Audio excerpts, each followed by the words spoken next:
Have you ever stopped to think that sometimes the greatest lessons come from the most unexpected places?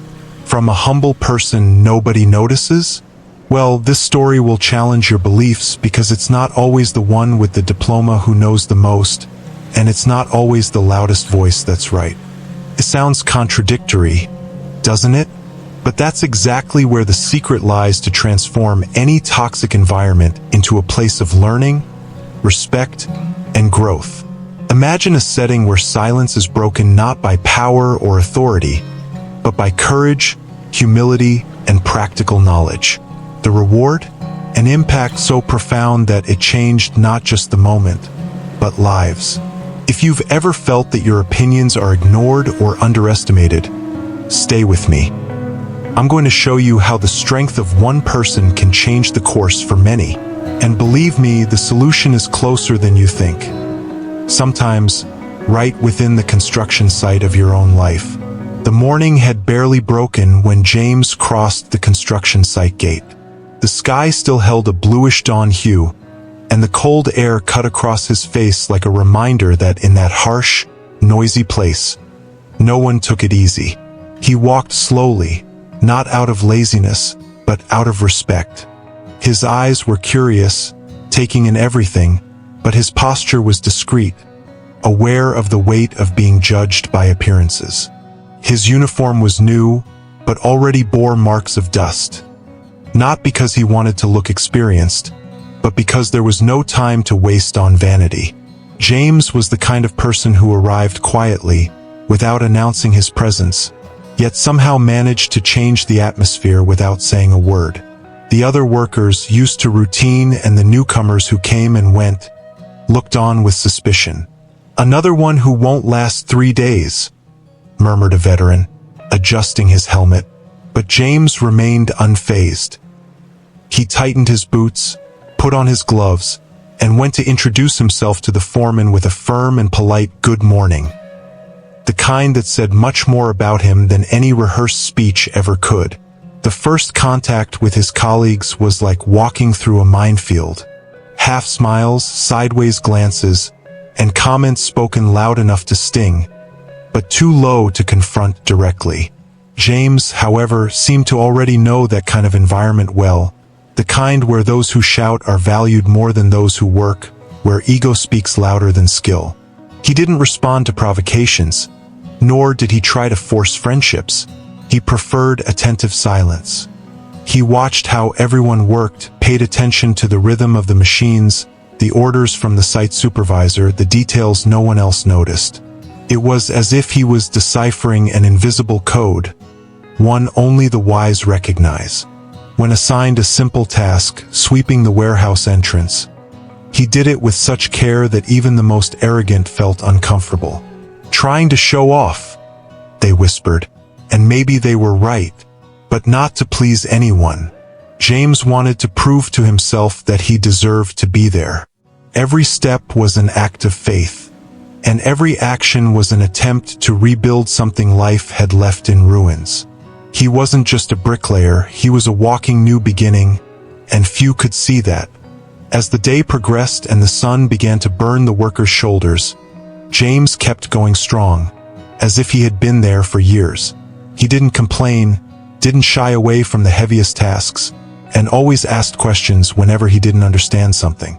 But it was the way he did everything that caught people's attention, with care, with focus, and with an almost irritating calmness. Some started to laugh and mock him. "Oh, look at Mr. Perfect. Thinks he's still in the classroom." But James didn't retaliate. On the contrary, he thanked every instruction, even when it came laced with contempt. He knew respect isn't demanded, it's earned. And he was willing to earn it one brick at a time. At one point, he stopped to drink some water and noticed a group whispering while pointing at him. He took a deep breath, drank another sip, and returned to work. It wasn't wounded pride, it was focus. He had come from far away, carrying stories that his silence held. Stories that might be told someday or maybe not, but that shaped every one of his actions there. What James didn't yet know was that his quiet, committed, and humble way would soon catch the attention of someone who would make a point of testing him. And unfortunately, that someone wasn't interested in justice. The clock showed 10:13 a.m. when the silence was broken by an arrogant voice that seemed to want to dominate the entire site. It was Preston, the engineer in charge of the project, who always arrived late and made sure to be noticed. Tall, well-dressed, he carried a clipboard like a scepter and spoke as if every word was a decree. As he walked among the workers, he cast superior looks, inspecting everything with the impatient attitude of someone who wouldn't accept mistakes, even though he never got his hands dirty. James was then blending in with the others, carefully stacking blocks. That's when Preston stopped in front of him and fired off a dry, technical question full of complicated terms. Surprised, James tried to answer honestly, but his response was too simple for the engineer's taste. That was all it took for Preston to burst out laughing. Loudly, outrageously. Then, as if on a stage, he repeated the question to the other workers and compared James's answer to a country kid's wild guess. The laughter that spread around stung more than any blow. It wasn't just a correction. It was an exposure, a public attempt to humiliate. Cold, calculated, degrading. The scene happened fast but left a trail that seemed to echo in James's chest. He stood there, frozen, holding the block in his hands as if it could hide his face. He didn't know where to look. Not all the laughter around was genuine. Many laughed more out of fear of Preston than genuine amusement. But they laughed.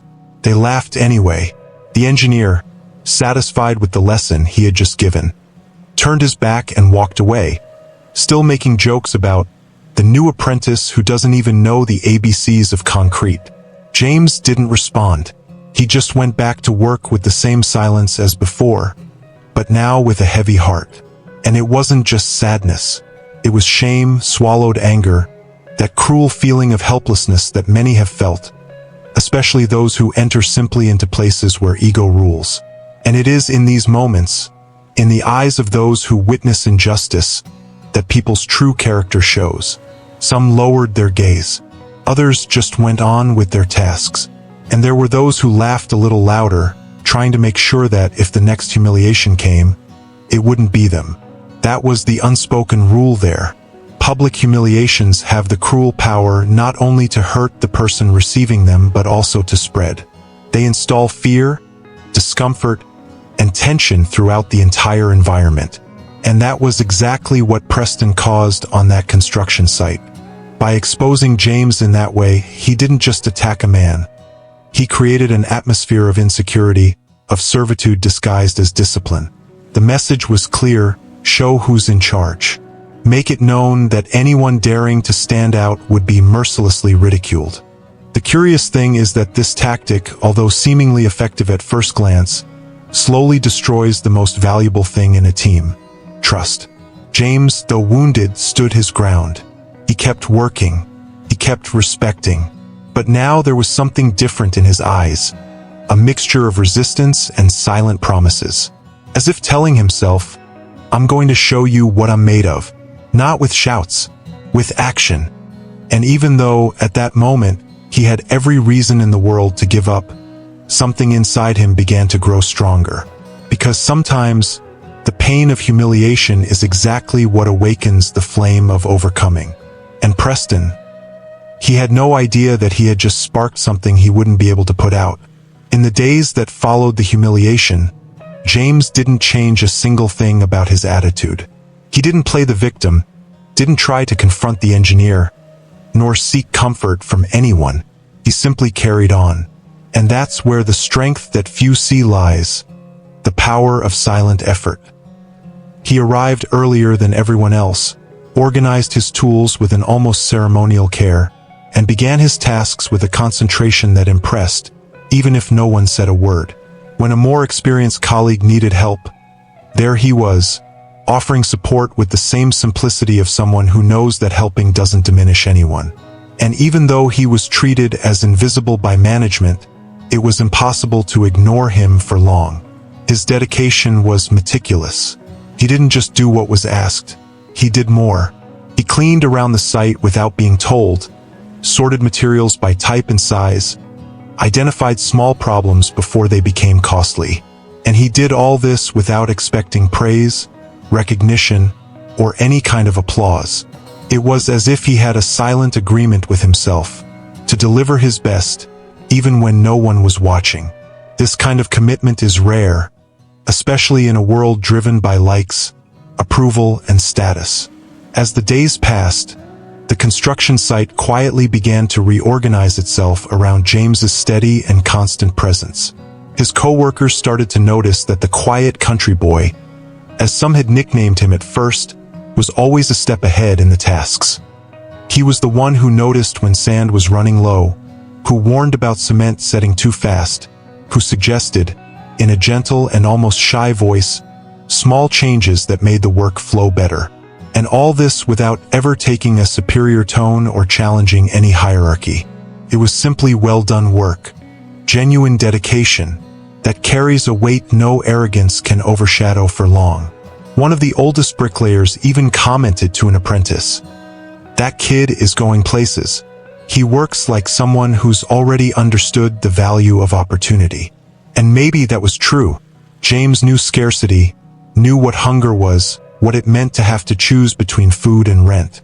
So being there with a steady paycheck, no matter how modest, was a blessing he wasn't going to waste. His effort wasn't to prove anything to anyone. It was to honor himself, his family, and what he believed was possible. There was something almost poetic in the way James carried out seemingly simple tasks. While many saw the work as a punishment or merely a way to pay the bills, he seemed to find purpose in every nail hammered, in every beam aligned. It was as if he was building not just walls, but his own dignity, one day at a time. He was the last to leave, often cleaning tools that weren't even his, and he left quietly, with dirty clothes and a tired body, but with a serenity that bothered those enslaved by vanity. That dedication began to unsettle some people, including Preston. After all, the engineer liked being the center of attention, and James, even without saying a word, was gaining respect. Not the declared kind of respect, but the one that settles in glances, in gestures, in the way others start to observe more and speak less. The kind of respect that can't be demanded, only earned. And the curious thing is James didn't even notice it. He just kept going, committed to excellence, with a clear conscience and a peaceful heart. Little did he know that this unwavering attitude would soon place him, once again, at the center of a new tension. Over time, James's keen perception began to catch details many overlooked out of haste or neglect. He noticed cracks before they became fractures, measured spaces precisely that others estimated by eye, identified flaws in beam fittings even before the concrete was poured. But there was one problem. No one was willing to listen. No matter how well-founded his observation was, how logical his warning, he was still just the new helper, the laborer without a diploma. Once, during the assembly of a slab, he noticed that part of the support was poorly fixed. He approached the foreman and respectfully suggested a review. The response came dripping with contempt. "Mind your shovel, James. Leave engineering to those who studied for it." That hurt more than any scolding, not from wounded pride, but from the awareness of what could happen if no one took him seriously. He returned to his task, but his gaze remained restless, hovering over the structure with the anxiety of someone who foresees a problem but can do nothing. And it wasn't the first time. His observations were always met with mockery or ignored as if they were guesses from someone who shouldn't think, just obey. What bothered James the most wasn't the contempt itself, but the risk he saw growing in front of everyone. He didn't speak out of vanity or to seem smarter. He spoke because he truly cared about what was being built. The structure, the finishing, the safety. He took all of it seriously, even if no one else showed the same care. One day, he noticed that a shipment of bricks was poorly stored, at risk of collapsing with any heavy rain. He warned one of the more experienced colleagues, but heard back, "You think no one here knows what they're doing?" And then, like a silent slap, James stepped back, but it kept echoing in his mind, not as anger, but as urgency. because it wasn't just about the construction site, it was about the lives involved, about the families who would live in that building, about the workers who trusted everything would be safe. And when he went home, that tension followed him. He replayed in his mind the possibilities of preventing accidents, revisited every detail he had noticed, like someone carrying a burden heavier than his own ID badge allowed. And yet, the next day he came back, because giving up was not an option. This pattern of disregarding his observations began to form a silent wound in James.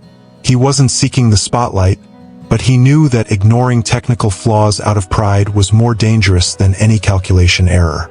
Yet, the environment he was in seemed to feed on blind hierarchies. Those in charge spoke, those who obeyed stayed silent, even if they saw the wall bending right before their eyes.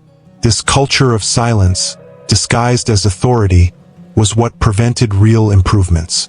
And James, with his restless and analytical mind, suffered inwardly. He kept doing everything with excellence but carried the frustration of someone who knew problems could be avoided, if only they gave him a voice. At a particularly striking moment, he tried once again to warn about an imminent leak in the plumbing structure. He was ignored. Weeks later, the leak appeared, delayed the project, and caused extra costs. But no one mentioned that he had already warned them. It was as if his presence was only for manual labor, as if thinking was outside his role. Still, James persevered, believing that eventually competence would overcome prejudice. Little did he know that the big turning point was approaching, and it would be the consequence of something everyone had ignored. It was late afternoon when James noticed once more that something was wrong. One of the pillars, freshly concreted, seemed to have a slight shift at the base. Most eyes, exhausted from a full day of work, no longer saw anything beyond the desire to go home. But James, with that attention of someone who carries responsibility even when it's not demanded, noticed the millimeter difference. He knew that if that small unevenness wasn't corrected, it could affect the entire structure above. Calmly, he approached Engineer Preston, who was then reviewing spreadsheets beside the foreman. "Engineer, sorry to bother you, but I noticed a misalignment at the base of pillar P7. If you want, I can show you." The silence that followed was uncomfortable.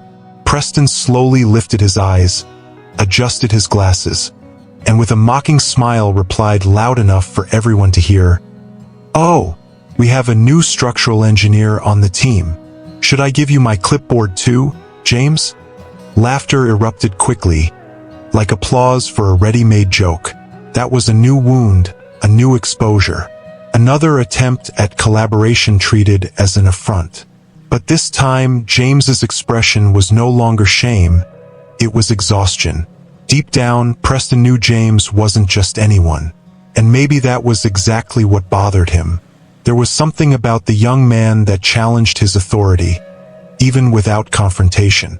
It was as if the mere fact that James saw what others didn't was, by itself, a nuisance. After all, in an environment where titles matter more than talent, no one wants to be challenged, even if the challenge comes in the form of help. But the mockery that day had a different flavor. Some workers didn't laugh. Others, previously indifferent, looked at James with restrained respect. Because even without a diploma, he saw things no office engineer seemed to notice. He didn't speak much, but his voice was no longer weak. It was the voice of coherence, and that, even without prestige, starts to make noise. Still, James kept silent. He returned to work, wiping away the traces of humiliation with the dirty rag he used to wipe his sweat. His silence was no longer submission. It was strategy. It was the patient waiting of someone who knows that sooner or later, the truth prevails. But at that moment, he also felt that something was about to happen. Something that would put everything he'd been trying to avoid to the test. That night, James barely slept.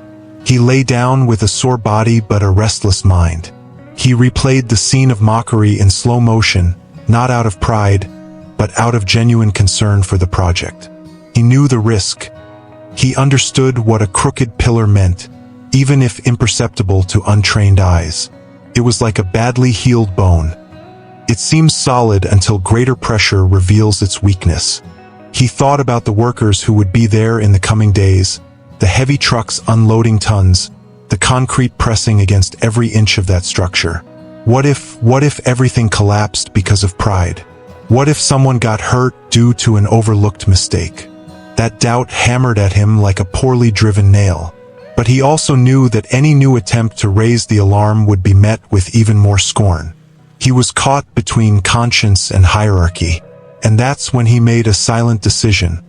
He wouldn't insist anymore, but he also wouldn't be complicit in anything wrong. If something serious happened, he already knew what he would do, even if it cost him his job. Because for James, dignity weighed more than any paycheck. And with that thought, he returned the next day, determined to fulfill his role, while something much bigger was already beginning to unfold behind the scenes. James began doing something no one else did, documenting. It wasn't required by his role, nor something anyone asked him to do.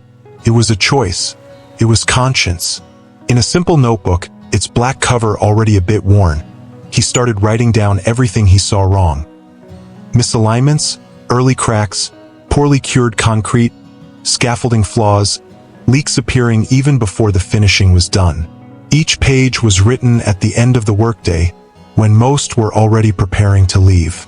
Sitting in a corner of the site, still sweaty and tired, he carefully opened the notebook and, with steady handwriting, recorded what no one wanted to see. It wasn't a complaint. It was responsibility. A silent gesture from someone who understood that integrity doesn't depend on rank.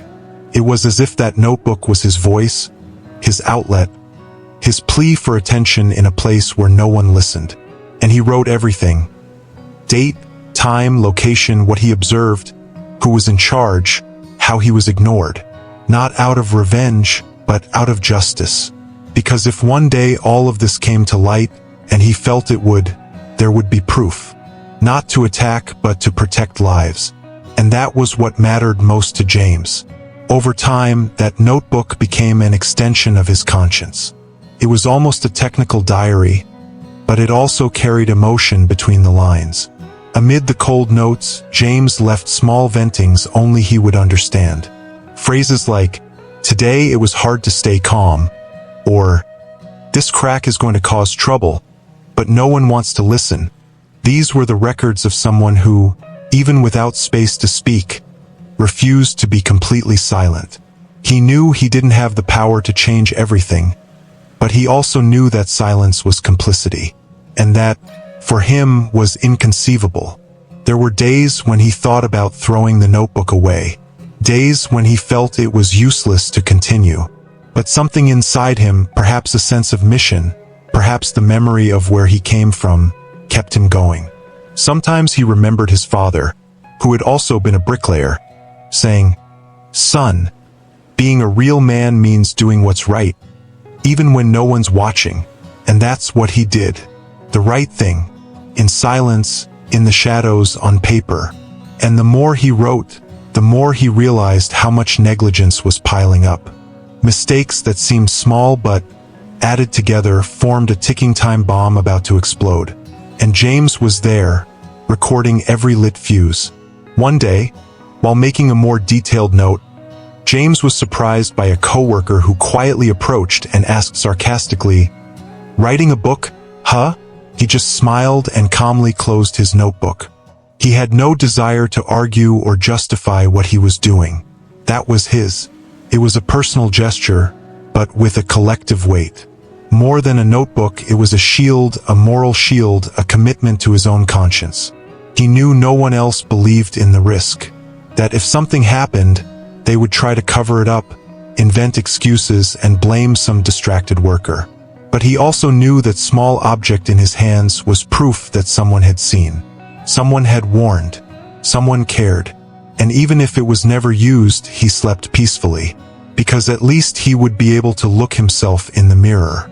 Meanwhile, the notebook kept gaining pages, dates, details, technical reports, quick sketches, and small improvised hand-drawn plans. And more, James realized he wasn't just noting the project's problems.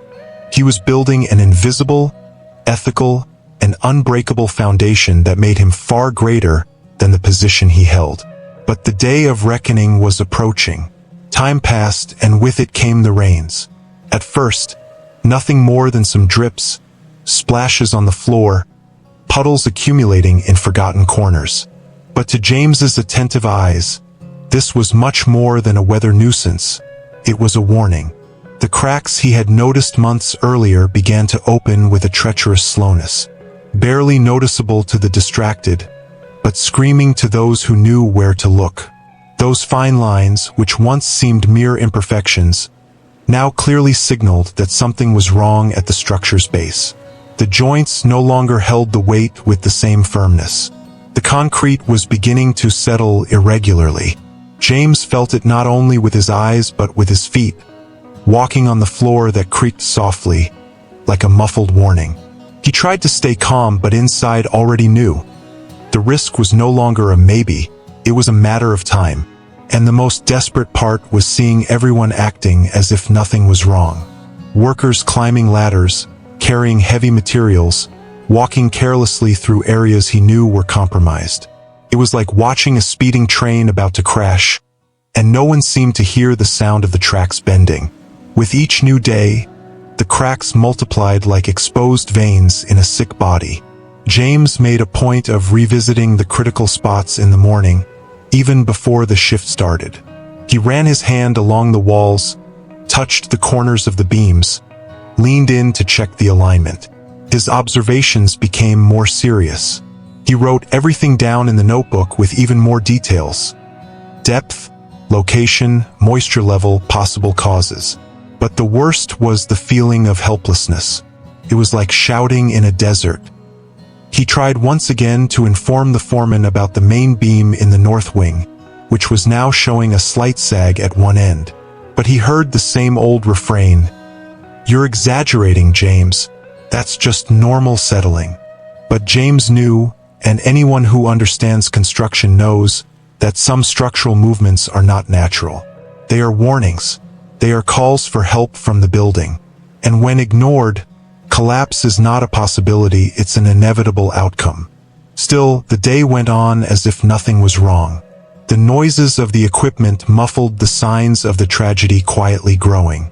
And James, increasingly restless, found himself torn between warning once again or preparing for the worst. On that Friday afternoon, something changed. The sharp sound of a crack echoed through the site, coming from one of the central columns. It was quick but clear. James, who was nearby, froze. He turned slowly, like someone who knows they can't afford to be wrong about what they're about to see. He approached. The vertical crack, once superficial, now sliced through the wall like a deep scar. He ran to the foundation area and noticed something even more alarming. The ground was subtly sinking near the support point. A millimetric decline, but enough for him to understand that this was becoming an emergency. He hurried upstairs and confirmed his worst fears. The noises, the cracks, and the irregular movements indicated an imminent collapse. Not in months, but possibly within hours. And once again, no one seemed willing to listen. The construction site functioned like an organism addicted to haste, and any pause seemed like a threat to productivity. But James knew that in this state, it was only a matter of time before everything came crashing down.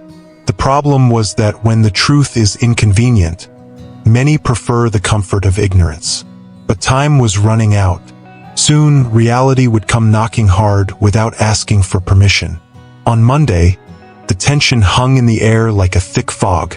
It was the long-feared, or long-expected, day of the construction company's board inspection. The buzz started early, even before the sun had fully risen. Everyone was anxious, cleaning corners that had never been swept, organizing tools that were always scattered, touching up walls that hadn't even fully dried. It was like a rushed play where everything needed to look better than it really was. Preston, the engineer, was unrecognizable. Wearing new clothes, wearing cologne, rehearsing smiles in front of the makeshift bathroom mirror. His speech was already prepared. He would talk about deadlines, efficiency, results. But he wouldn't mention, not once, the ignored warnings, the growing cracks, or James's concerns. The board, of course, knew none of this. They were there to see numbers, schedules, targets. They didn't yet know they were about to step onto a structure with a sick foundation. James watched it all from afar. He was quieter than usual, but his eyes, they shouted. Because there, amid so much acting, he carried the truth. And that truth, even muffled, was like a flame beginning to catch oxygen. Something was about to change. When the board's black cars arrived, the movement was immediate. White helmets from the management team appeared from every direction as if sprouting from the ground. Preston greeted them with the enthusiasm of someone presenting a castle. He showed laminated spreadsheets, proudly pointed to already erected areas, recited deadlines with millimetric precision. Everything seemed under control, everything perfect, to the eyes of those who didn't know the backstage. James, from a distance, observed. He wasn't invited to participate in the inspection, obviously. It wasn't his place according to the invisible rules of hierarchy. But he knew every corner of that site better than any clipboard engineer. He knew where the problems were, the risks, the flaws hidden by hurried plastering. While the board smiled and praised, he just waited. The muffled sound of footsteps on unstable structures heightened his anxiety. The facade impressed, yes, but it was just that, a facade. Inside, the building held secrets that could collapse at any moment. And James knew it was only a matter of time before the truth jumped out, even to the most distracted. Because the construction site didn't lie. It was just waiting for the right moment to reveal everything that had been neglected. And then, in the middle of Preston's rehearsed presentation, something happened. One of the directors, more experienced and less easily impressed than the others, noticed a slight tilt in the second floor. It was subtle, almost imperceptible, but enough to catch his attention. He bent down, touched the floor, asked for a level. He focused on the nearby column and furrowed his brow. "Was this slab checked with a laser level?" he asked, interrupting the engineer's speech. Preston hesitated. He stammered a technical answer, blaming humidity and the weather. But that director knew better. This was not the work of time, it was human error. An uncomfortable silence took over the room. James, on the ground floor, watched everything, unable to hide his anxiety. The director then asked to review the foundation area. And it was there, in that very corner James had warned about so many times, that they found the visible, glaring crack impossible to disguise. The director slowly turned to Preston, now visibly nervous. "This does not match the reports we received." And at that moment, everyone realized something was wrong, very wrong. But what no one imagined was that the most important piece to clarify the whole situation was not in the hands of the engineering team, but tucked away in the dirty pocket of the assistant no one wanted to listen to. The moment was delicate. The director was still examining the cracks when James stepped forward. For a few seconds, everything stopped. The sound of the workers in the background, the side conversations, even Preston's voice, all were silenced by that simple gesture from someone no one had considered until then. With trembling hands but a firm voice, James approached the group and said, with the humility that defined him, "Forgive me for interrupting, gentlemen, but there's more you need to see." The air seemed to weigh heavy. Preston turned, his face red with a mix of fury and panic. He tried to interrupt him. "James, this isn't the time for this. Step aside." But the director raised his hand, calling for silence. "Go ahead, young man." That's when James pulled the notebook from his pocket, the old black-covered notebook, and began flipping through pages, each one marked with dates, times, technical observations, sketches, notes proving what was right before their eyes at that moment. I wrote everything down, from the first signs, from when I asked them to check the slab support and they laughed at me. There are cracks in Block 3, leaks in the loading area, and subsidence in the North Wing's foundation. I tried to warn you, James's words echoed through the site like thunder that had been held back for months. The sincerity in his voice, respectful but confident tone, unsettled even the most skeptical. There was no arrogance, only truth. Raw, harsh, and painful truth. The oldest director stepped forward, asked to see the notebook. He flipped through it, analyzing the records with the eye of an expert. With each page, his expression grew more serious. James's documentation was meticulous, the work of someone who truly cared, who observed not because of duty but conviction. Preston, meanwhile, was sweating cold. He tried to discredit James, saying, "You can't trust reports from someone who's never set foot in a university." But this time, no one laughed. No one reinforced his authority. On the contrary, one of the engineers on the board retorted, "Then why didn't anyone here notice what this young man saw on his own?" The silence that followed was louder than any shout. James wasn't there for revenge. He just wanted someone to listen, to take the risk seriously, to understand that safety isn't about ego, it's about lives. And at that moment, for the first time, his voice carried the weight it deserved. For the first time, he was seen not as an assistant, but as a professional. The entire board mobilized. They asked James to accompany the technical team from headquarters to the points he had mentioned. There, with dirty boots and worn clothes, James guided the men in ties through the maze of structural errors he knew by heart. He showed where the cracks began, where the first snaps were heard, where water discreetly seeped through the foundation.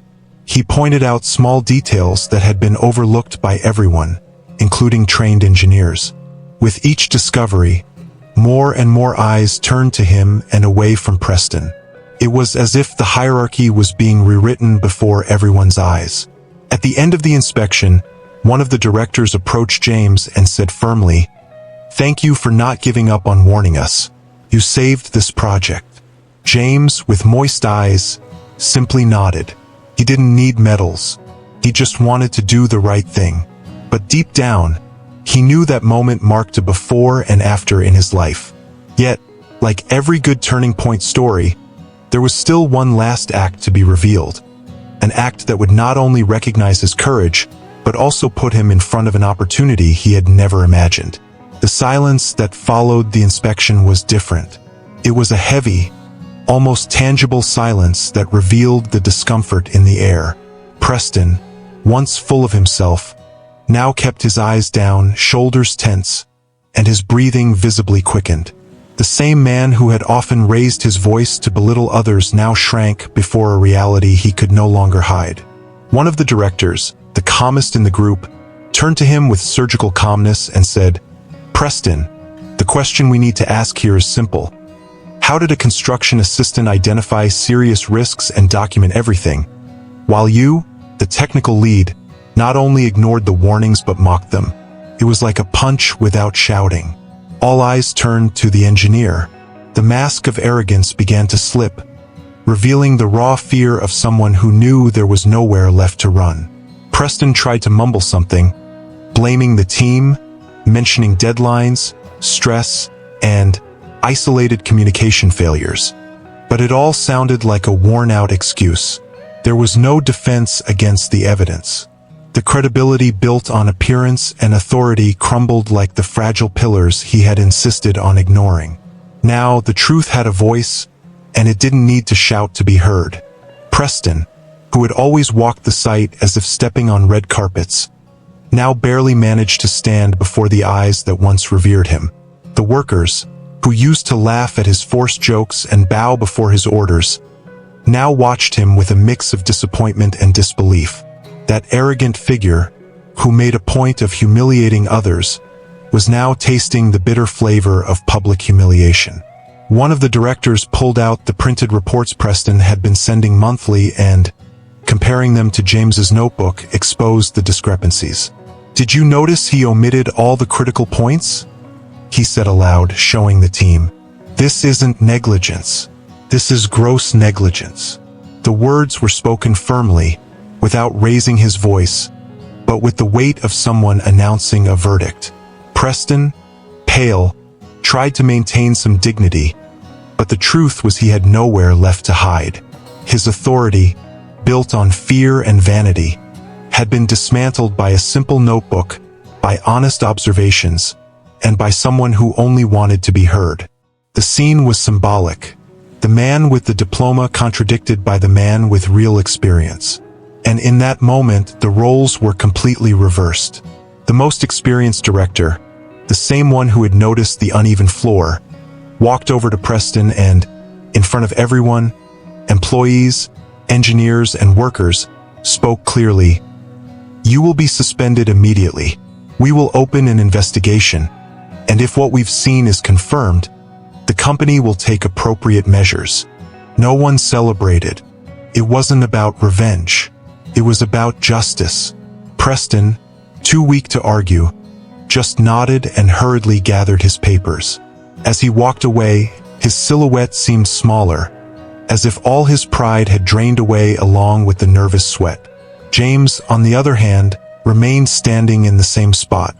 He didn't smile, mock, or react arrogantly. He simply observed in silence, understanding that true justice doesn't need applause, it just needs to happen. Some colleagues approached, touched his shoulder, and looked at him with respect, the kind of respect that is not demanded but earned. And although the atmosphere was still heavy, there was a sense of relief in the air. The farce was over. The truth had won. What James didn't yet know was that this tense moment would also mark a new beginning, one that would come with more strength than he had ever imagined. The next morning, the mood on the site was different. There were still traces of the previous day's tension, but now in the air hung a feeling of curiosity, almost reverence. Everyone was waiting to see what would happen to James, the same James who, until recently, had been just another rookie carrying buckets and taking orders. But this time, he was the center of attention. An official construction company car parked right at the site entrance. Something unprecedented there. 3 directors stepped out, including the eldest, the one who had paid attention to his warning. James, surprised, still had cement-stained hands when he was respectfully called by name. "James Walker, can you come here for a minute?" That echoed with a force no engineer's shout had ever had. Everyone stopped what they were doing, and there, in front of all the workers, foremen, and headquarters staff, James was called to the center of the circle. "Yesterday, this man saved our project from disaster and taught us a lesson in humility and competence we will never forget." The director's firm voice cut through the silence. There was no doubt anymore. The recognition had come, and it was fair, complete, and official. The director continued, now with the tone of someone who knows the weight of words. James not only identified structural risks, he documented, insisted, and persisted, even when ignored. And for that, the company will not only thank him. We will act. In front of everyone, he announced that James would be immediately promoted to engineering technical assistant, with his education fully sponsored by the construction company. They offered him a complete civil engineering course, including scholarships, mentorship, and direct support from the technical team. James was silent for a moment. It was a lot to take in. His eyes welled up, but he stayed firm, not out of pride, but out of gratitude. He knew that this moment was more than a reward. It was confirmation that everything he had lived through, the humiliation, the mockery, the ignored warnings, the sleepless nights, and the pages written in that notebook, had all been worth it. Around him, colleagues who once treated him with indifference now applauded. The foreman who had mocked his observations hugged him and said, "You silenced everyone, kid." But James didn't want to silence anyone. What he wanted was to inspire, to show that the voice of truth, no matter how small it seems, always finds a way to be heard. After the simple but deeply meaningful ceremony, James returned to the construction site. But now something was different. His steps, which used to be hurried and discreet, had become steady. He was no longer just one worker among many. He was a symbol of what is possible when you have courage, conscience, and heart. And on that day, more than a new position, James earned something much greater: respect. The kind of respect that doesn't come from high ranks, but from doing the right thing quietly. His promotion, though significant, was just the tip of the iceberg. He knew a new journey was beginning, one he would never have reached if he had chosen the path of silence. That afternoon, as he flipped through his notebook for the last time, preparing to put it away, he wrote one final line. "They heard my voice. Now, let my actions echo louder."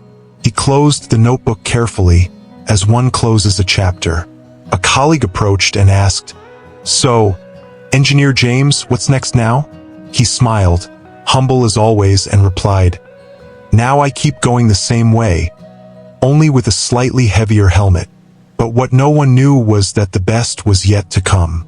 After that defining day, something changed on the site, and it wasn't just James's job title. The atmosphere, once tense and stifled by vanity, began to breathe a new air. The workers, who used to keep their heads down, started looking each other in the eyes with more respect. Side conversations about how to please the engineer gave way to discussions about safety, quality, and technical details. It was as if an invisible gear had shifted, and everything started moving more consciously. The James effect, as some began to call it, didn't come from the top down but from the inside out. He didn't impose authority. He inspired behavior. He showed, through actions, that doing what's right doesn't require a badge, only courage.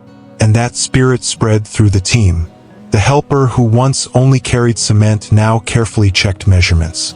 The electrician who used to work on autopilot began reviewing his work. Even the foreman, usually resistant to change, started asking for second opinions before approving stages. No one wanted to be the next person to ignore a detail that could turn into a tragedy. It was as if, for the first time, everyone understood that they weren't just building a project. They were building something much greater: collective character. James never gave motivational speeches. He never used cliches or tried to teach anyone. But paradoxically, he taught everyone. And the interesting thing is that the respect he earned didn't come just from the directors, but mainly from his peers. They saw with their own eyes that an ordinary man, with a notebook and courage, could do more than many with diplomas and power. That realization boosted the group's self-esteem. The idea that we just obey began to crumble. Workers started listening to each other more, valuing one another's experiences and warnings. When someone noticed something wrong, instead of keeping it to themselves, they talked to their colleagues. They created, on their own initiative, an informal daily inspection routine between shifts. Nothing official, but full of care. The younger workers began learning from the older ones more openly, without fear of seeming ignorant. It became a more cooperative, more humane environment. Fear gave way to shared responsibility. And what used to be just an ordinary construction site was now becoming a true learning ground, where every detail, every crack, every measurement, every hammer strike carried the weight and pride of those who build with purpose. The management noticed the change. They began visiting the site more frequently, but now with a different perspective, not a supervisory one, but a participatory one. Inspired by James's case, they implemented an internal system for active listening to the workers. Simple but effective. A suggestion box for technical feedback where any employee, regardless of role, could leave observations or ideas for improvement. James was invited to help with the implementation, and he did so simply as always. He just said, "Sometimes those who see up close notice what the project doesn't show." That phrase became a plaque at the entrance of the cafeteria. Over time, it began to inspire other branches of the construction company. What started as a neglected warning turned into culture. A culture of attention, of listening, of valuing the base. And while the site used to be just another among many, it now served as a reference, not because it became perfect, but because it learned to be more human. All because one day, someone no one noticed decided not to ignore what was wrong.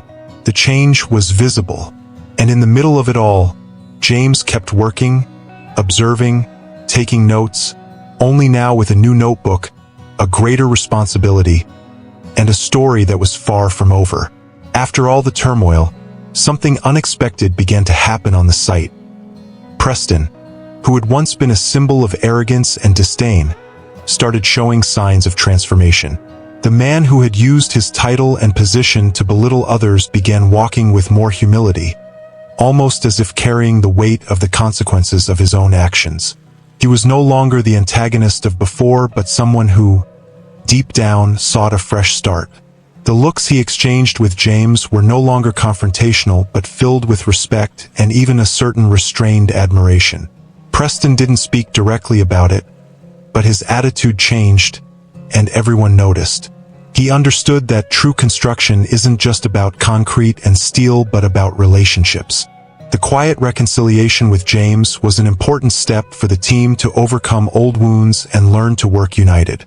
After all, even the strongest structures need repairs and reinforcements to withstand time.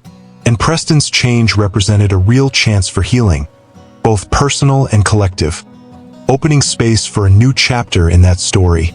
As the days passed, Preston began seeking out James for a different purpose. He no longer wanted to argue, challenge, or impose his opinion, but simply to listen. During breaks, honest and sometimes painful conversations took place, where Preston admitted his faults.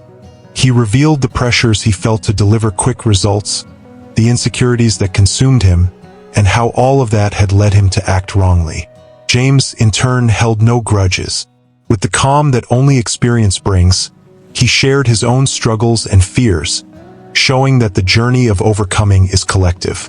The tension between them, which once seemed an insurmountable barrier, slowly began to dissolve, giving way to genuine respect. The example of their reconciliation did not go unnoticed by the team, who watched attentively. Many understood that true growth happens precisely in this delicate balance between acknowledging mistakes and seeking learning, between pride and humility. And in this new dynamic, the construction site began to breathe a lighter, more productive air. As time went on, Preston not only changed his attitude but also became an active ally of the causes James passionately championed. He began participating in management meetings collaboratively, leaving behind his previously authoritarian and inflexible behavior. The atmosphere on the construction site underwent a visible transformation. The team became more cohesive, united around common goals of safety and quality. This change showed that even those who initially resist can become valuable partners when they are open to dialogue and growth. James, in turn, felt a new weight in his responsibilities, but it was no longer a solitary burden. It was the weight of shared leadership and mutual recognition. In that place, where once only a physical structure was built, a solid culture of respect, cooperation, and continuous learning began to take shape. Thus, what once seemed merely a story of mistakes and warnings became a living example of overcoming, growth, and reconciliation. James's protagonism did not come in the form of spotlights or grand speeches. Quite the opposite. His influence grew quietly, almost invisible to those expecting something flashy. He did not seek applause or public recognition. His motivation was always responsibility and commitment to the site's safety. Over time, his humble and dedicated attitude began to inspire not only his closest colleagues but also the new workers arriving on site. He was like a discreet beacon, pointing the right way without ever forcing it. In technical meetings, his opinion began to carry weight, not because of his modest hierarchical position, but due to the solid knowledge he demonstrated. James knew how to listen, analyze, and suggest practical solutions, earning genuine respect. He was the kind of technical reference that didn't need to impose itself because his credibility spoke for itself. In this way, he showed that true leadership can be discreet yet extremely effective, creating space for the collective to grow. In the following weeks, James took on a role that many colleagues and even some experienced engineers admired from afar, that of an informal mentor. He didn't give orders but shared his knowledge naturally, like a friend pointing out paths and offering support. When a worker had questions about measurements, safety, or procedures, James was there, available and patient, ready to help. This attitude transformed the environment by creating a space where learning flowed freely, without fear of judgment or criticism. The results didn't take long to appear. Fewer mistakes, less rework, and a team more confident to point out flaws before they became serious problems. That humble helper, once ignored and humiliated, was now the technical reference point on the site, without ever losing his simplicity. This combination of competence and humility created a powerful example capable of inspiring both young apprentices and veteran builders alike. James knew that his technical leadership didn't need to be flashy to be effective. He understood that real impact comes from daily consistency, attention to every detail, and a constant willingness to learn and teach. That's why he kept writing down important observations, sharing ideas and warnings, even if they didn't earn immediate applause. His presence became synonymous with safety and reliability on the site. The management noticed this too and gradually started consulting him on more complex technical decisions, valuing the practical insight he had about the project. This change not only benefited the construction but also reinforced a culture that values grassroots knowledge, where many of the answers to the biggest challenges often lie. With his discreet demeanor, James showed that technical leadership can be humble and firm, without needing spotlights to illuminate the right path. At the end of that long journey, as the sun began to set and paint the sky with golden hues only nature can create, the construction site transformed into an unexpected scene, a spontaneous gathering. It wasn't an official company party or a planned event with pomp and circumstance, but a genuine celebration of a group that had finally found unity. The mood was light, filled with laughter blending with the distant sounds of tools being put away after a hard day's work.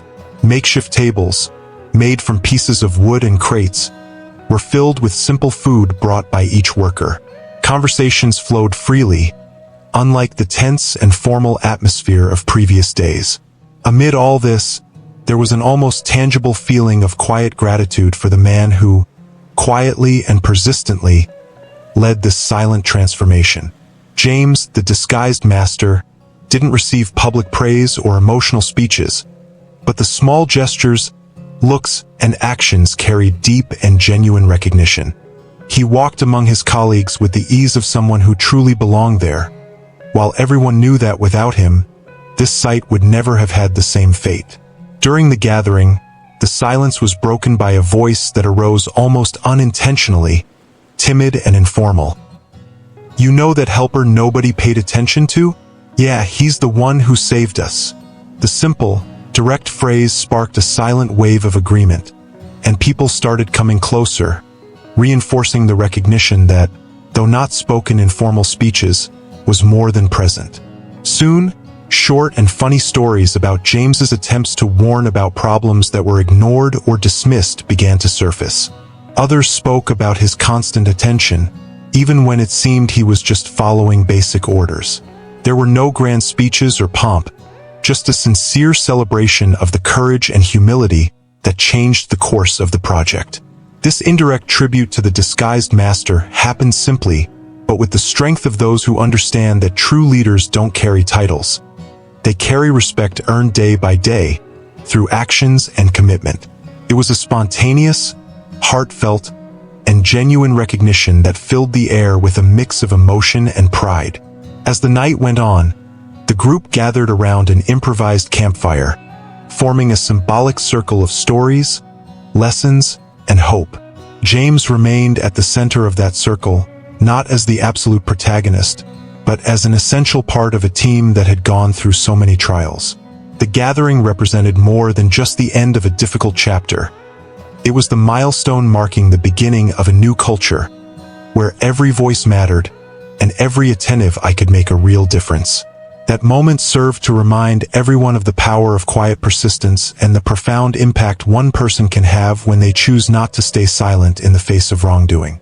The tribute to the disguised master might not have been expressed in a trophy or formal words, but it was engraved in the respect, gratitude, and sincere recognition of every colleague. Thus, on that simple night, what seemed like the end of a cycle became the promise of a better future for the entire team, one filled with renewed learning, respect, and unity. So, after hearing this whole story, have you ever stopped to think? How many times have you let your voice be silenced by fear or insecurity? How many chances for change have passed you by while you stayed silent? Life doesn't wait for those who stand still, for those who accept the role of bystander. True transformation begins when we decide to act, when we choose to be the voice that makes a difference, even when no one is watching. And are you ready to be the protagonist of your own story? To not let fear or pride hold back your growth? What will you do differently starting today so that your truth can be heard? Leave your comment down below. I want to know which moment impacted you the most.